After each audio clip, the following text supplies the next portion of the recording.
भीषण विवाद का मामला है जिस पर हर तरफ सवाल खड़े हो रहे हैं।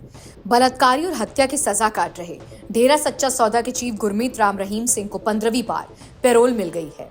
2017 में जब उन पर 2 महिला अनुयायियों के साथ बलात्कार का मामला साबित हुआ और उन्हें 20 साल की जेल की सजा दी गई, तब शायद किसी ने भी नहीं सोचा होगा कि इतनी लंबी सजा काटते हुए वो बार बार जेल से बाहर निकलते दिखाई देंगे। अब सवाल यही उठ रहा है, इतनी गंभीर सजा में रहते हुए भी राम रहीम को बार बार पैरोल क्यों मिलती है? इस बार भी उन्हें 40 दिनों के लिए जेल से बाहर आने की अनुमति दी गई है और ये 15वीं बार है। अब जेल की सलाखों के बीच से वो बाहर आएंगे। पैरोल निर्यात सिर्फ 1 या 2 बार नहीं मिली।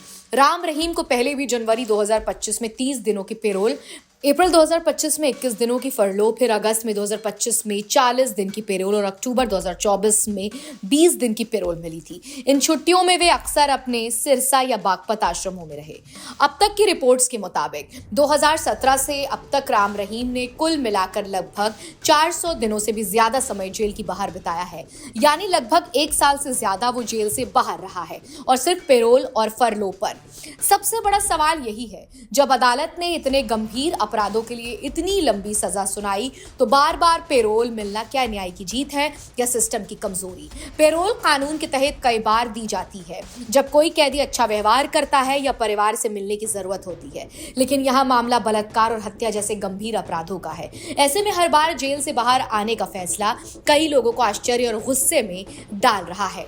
राजनीतिक, सामाजिक और कानूनी विशेषज्ञ भी इस पर विवाद कर रहे हैं। कुछ का कहना है कि कानून के नियमों के हिसाब से ये किया जा रहा है, लेकिन दूसरी तरफ पीड़ितों के पक्षधर और सामाजिक संगठनों का ये कहना है कि न्याय का मजाक है, खासकर जब पैरोल कई बार चुनावी समय के पास या विशेष अवसरों पर दी गई हो।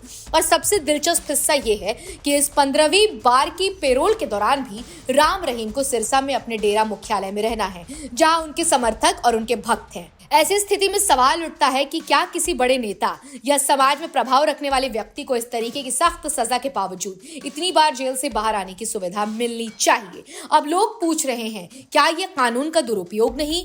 क्या न्याय उन लोगों को मिलता है जिनका समाज में बड़ा प्रभाव है, या बाकी सजा पाया कैदियों के साथ भी इसी तरह का व्यवहार होता है? इन सवालों ने सामाजिक मंचों और जनता के बीच बहस शुरू कर दी है और ये मामला अब सिर्फ राम रहीम तक सीमित नहीं है, ये पूरा न्याय और सिस्टम पर भरोसा का मुद्दा बन गया है।